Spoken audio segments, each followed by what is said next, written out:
Hey,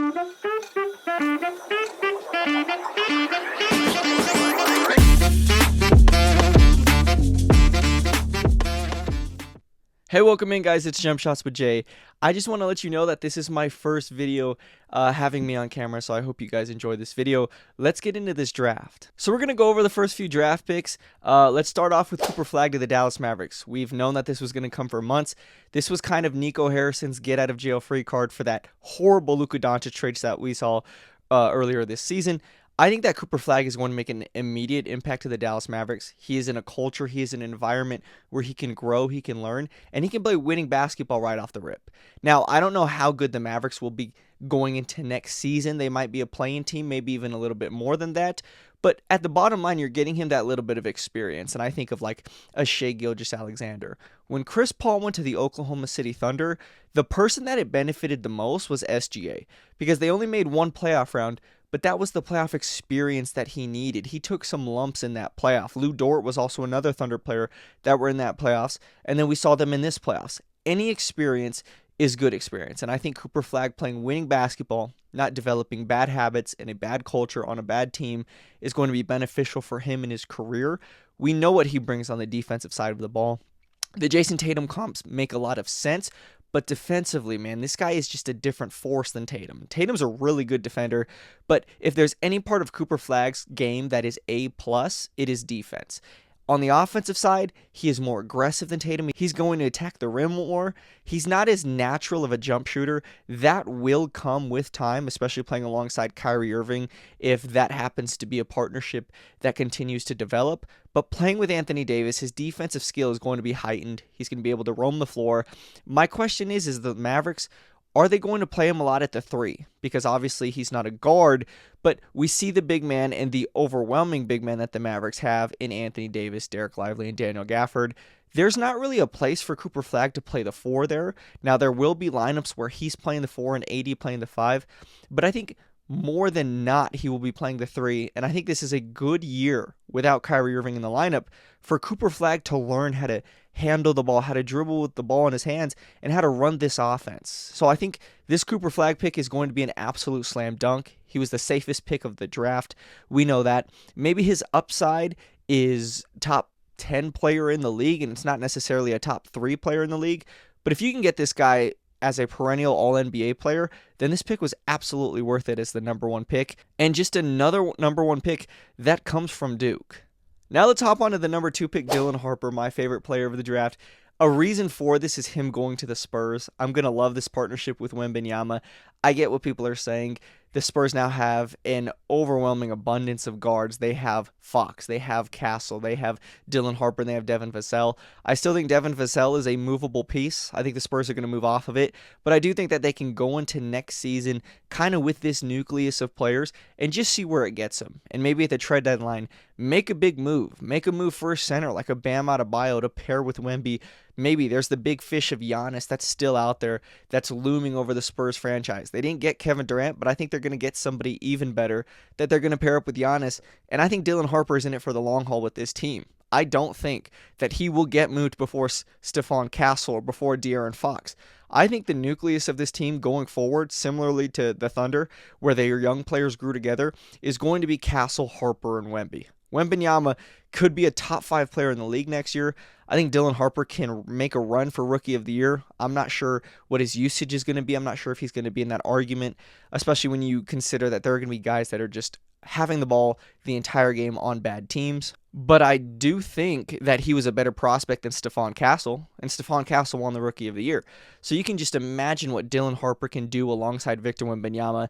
Right now, his advantage creation, his attacking to the basket is rare as a young player. A lot of times we see these young, hyper-athletic players, and they struggle to finish around the rim. That is one of Dylan Harper's strengths. He's going to develop the jump shot. One of those Spurs guards is going to have to develop the jump shot for them to win long term, but the great thing about this is Wemby being 21, Stephon Castle being the same age, and then of course Dylan Harper being 19, 20 years old.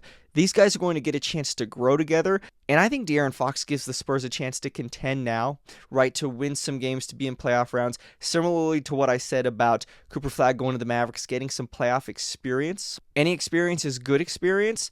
But even if De'Aaron Fox isn't in the long-term plans of this team, I think this was the absolute right pick for the San Antonio Spurs. Now that we got those picks out of the way, I'm going to run really quick through the next few picks. VJ Edgecombe to the 76ers. I really like this pick. Now, the 76ers, similarly to the Spurs, have a lot of guards, right? Tyrese Maxey, Jared McCain, now VJ Edgecombe. I really liked his athleticism. He's a really good player. He can defend. And I think he's going to be a really effective player in this league. Now, the question for the 76ers, obviously, can we get back into contender status? But if you remember, when Tyrese Maxey and Joel Embiid were healthy and this team was in the playoffs, it was, is Maxey the next superstar? Is Joel Embiid one of the best players in the league? And if they can get back to that, I do think a Paul George move is coming because I just don't think that he fits with this team. I think VJ Edgecombe can take that spot in that starting lineup eventually, maybe at the later point of this year or maybe even the next year. But I think he's going to be an impact player for the Sixers, and him growing with Jared McCain and Tyrese Maxey, I think is perfect for the 76ers because I think they're set at guard. The only spot that I think they need to figure out now is that forward spot, and they're right back in contention, especially in a weaker Eastern Conference. Next, I'm going to go with Concaniple to the Charlotte Hornets.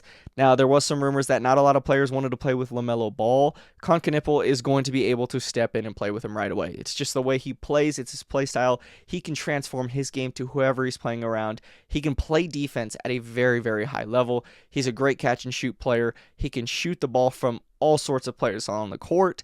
Now, his ceiling is not high, but you pair him up with LaMelo Ball and especially Brandon Miller, I mean, that's going to be a really good defensive front court. You're going to play him on the perimeter with Brandon Miller. Those two can be really good defenders. We see in the NBA what works right now, and it's wing defenders, and those two guys can really defend. Brandon Miller missed a lot of time last year.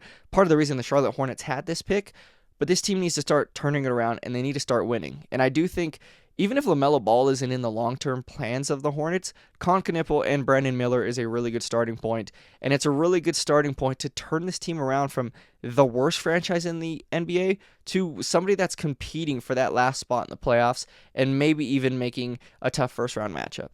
The last pick I'm going to talk about, I'm really sorry if I didn't get to your team. This is one of my shorter videos because it's literally my first video that I've ever put my face in, and so I'm just getting used to this right now. But I'm going to talk about Ace Bailey going to the Utah Jazz. Ace Bailey was considered probably the consensus third player in this draft, this entire draft process. Before the year started, some people were wondering if he could give Cooper Flagg a run for his money at the #1 pick, and Ace Bailey has done nothing but hurt his draft stock in this process. I don't think it's entirely on him, right? It's on the agents, it's on his handling team and things of that nature.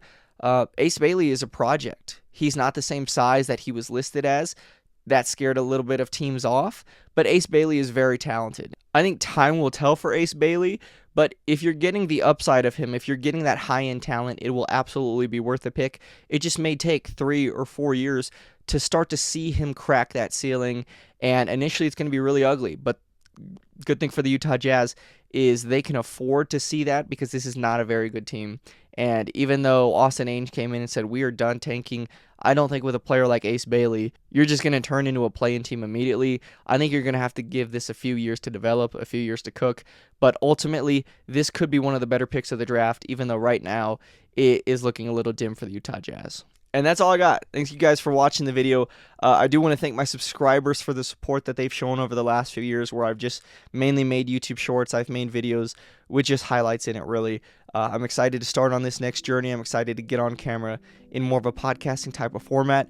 I hope you guys enjoyed this video. Remember to leave a like and subscribe. This has been Jump Shots with Jay, and I'll catch you guys in the next video.